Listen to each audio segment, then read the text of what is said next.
نحمدہ ونصلی علی رسولہ الکریم اما بعد فاعوذ باللہ من الشیطان الرجیم۔ میں ہوں حکیم محمد عثمان غنی، اپنے چینل ہربز اینڈ ٹریٹمنٹ کے ساتھ ایک بار پھر آپ کی خدمت میں حاضر۔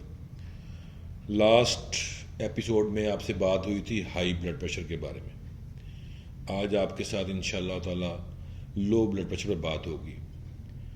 جیسا کہ میں تقریباً تمام لیکچرز میں یہ بتا چکا ہوں کہ بہت ساری بیماریاں جو ہیں وہ ہمارے لائف سٹائل کی بدولت ہیں، جو جس طرح کا لائف سٹائل خاص طور پر ہم پاکستان میں گزار رہے ہیں، اور لو بلڈ پریشر بھی اسی زمرے میں آتا ہے۔ عام طور پر لو بلڈ پریشر جو ہے وہ ایز اے بیماری ہم اس کو ٹریٹ نہیں کرتے۔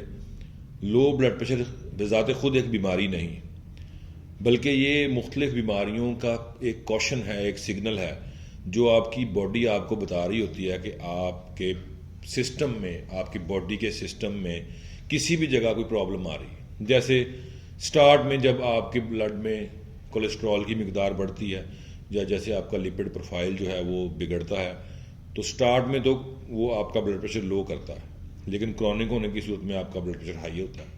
ایک تو یہ وجہ ہوگی۔ دوسرا، لو بلڈ پریشر، ایسے لوگ جو کسی بھی قسم کا نشہ کرتے ہیں ان میں لو بلڈ پریشر ہو سکتا ہے۔ ایسے لوگ جن میں کوئی ایسی ڈیزیز اندر موجود ہے ان کی باڈی میں جس میں ان کا جو بلڈ سٹریم ہے اس میں پرابلم پیدا ہو رہی ہے اور ایچ بی کم ہو رہا ہے، اس میں بھی بلڈ پریشر جو ہے وہ لو ہوتا ہے۔ خواتین میں عام طور پر صدمے کی حالت میں، شوک میں، ویکنس میں، پریگنینسی میں بلڈ پریشر لو ہو سکتا ہے۔ ڈی ہائیڈریشن میں، ڈائریا میں بلڈ پریشر لو ہو سکتا ہے۔ تو ہمیں یہ جو چیزیں ہیں، اس کی جو بلڈ پریشر لو کرنے والی جو کازز ہیں ان کا ٹریٹمنٹ کرنا ہے، کہ نہ کہ بلڈ پریشر کا۔ اور اس کے لیے سب سے پہلے یہ ضروری ہے کہ ہم اس کاز کو ضرور جانیں جس کی وجہ سے ہمارا بلڈ پریشر لو ہو رہا ہے۔ اور جو لائف سٹائل کی بات ہے تو وہ آج کل آپ دیکھ لیں کہ سب سے زیادہ ہم لوگ لیزی ہو گئے ہیں۔ ہمارا صبح کو لیٹ اٹھنا، ایکسرسائز نہیں کرنا، کوئی جو ایگزرشن ہے وہ نہیں ہے لوگوں میں، لوگوں کا سٹنگ کا، جیسے لوگ جن کا سٹنگ کا کام زیادہ ہے وہ لوگ، اور جو لوگ خاص طور پر فاسٹ فوڈ کا استعمال بہت زیادہ کر رہے ہیں ان میں لو بلڈ پریشر ہوتا ہے۔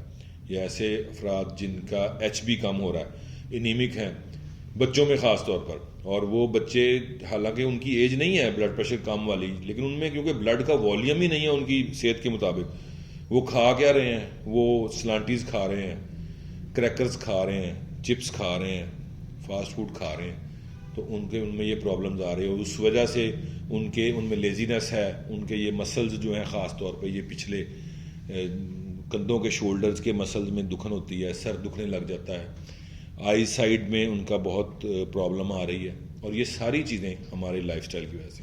اس لیے لو بلڈ پریشر کا تعلق آپ کے بیسکلی آپ کے لائف سٹائل سے ہے۔ باقی اگر جو آپ کی اس کے ساتھ کوئی کازز ہیں تو وہ آپ ان کو کازز کو دور کریں گے۔ اور اگر آپ کی ایج جو ہے وہ تقریباً 40+ میں ہے تو اس کے لیے بہترین آپ کو میں ایک نسخہ بتا دیتا ہوں۔ ایسے افراد جن میں بلڈ پریشر، ہاں جی، ایک بہت ضروری کہ جن میں ہارٹ پرابلم میں، جو ارلی سٹیجز میں ہارٹ پرابلم ہے ان میں بلڈ پریشر لو کی طرف جاتا ہے۔ اور اگر بلڈ پریشر ہارٹ کے مسل کی ویکنس کی وجہ سے یا آپ کی باڈی کی ویکنس کی وجہ سے آپ کا بلڈ پریشر لو ہو رہا ہے، اس کے لیے تو میں آپ کو ایک نسخہ تجویز کر دیتا ہوں، وہ لکھ لیجئے گا۔ تو اس لیے جو ایسے لوگ جو 45+ ہیں ان کا بلڈ پریشر لو ہو رہا ہے ان کے لیے یہ نسخہ ہے۔ اور ایک دفعہ پھر اس دعوے کے ساتھ کہ یہ نسخہ کتابی نہیں ہوگا تو پلیز لکھ لیجئے۔ اس میں آپ نے ڈالنا ہے جی، یہ بہمن سرخ لینا ہے، بہمن سفید لینا ہے، جائفل ہے، لونگ ہے، فلفل دراز ہے، دار چینی ہے، اس کے ساتھ موسلی سفید انڈیا ہے، موسلی سیاہ ہے، اکرکرا ہے، اور مال کنگنی۔ اس کے ساتھ آپ نے اس میں زیرہ سفید اور زنجبیل، یہ ساری چیزیں آپ نے برابر وزن میں لینی ہے۔ فرض کریں آپ 10-10 گرام لے لیں، اس کا سفوف بنائیں، اور اس کی خوراک ہے تقریباً 500 ملی گرام والا جو کیپسول ہے، اور یہ کوشش کریں کہ آپ کیپسول میں ڈال کر کھائیں، نگلیں، اور یہ مستقل کھائیں۔ یہ آپ کے ایج کی وجہ سے یا ہارٹ کے مسل کی وجہ سے یا کسی وائٹل آرگن کی ویکنیس کی وجہ سے اگر آپ کے بلڈ پریشر کی میں کمی نظر آ رہی ہے تو وہ اس کو دور کرے گی. باقی اگر بلڈ پریشر آپ کا روٹین میں کم ہو رہا ہے تو پہلے اس کو ڈائگنوز کروائیں, اس کے کاز کا پتہ چلائیں کہ وہ کس وجہ سے آپ کا کم ہو رہا ہے اور اس کا ٹریٹمنٹ کریں. شکریہ. السلام علیکم.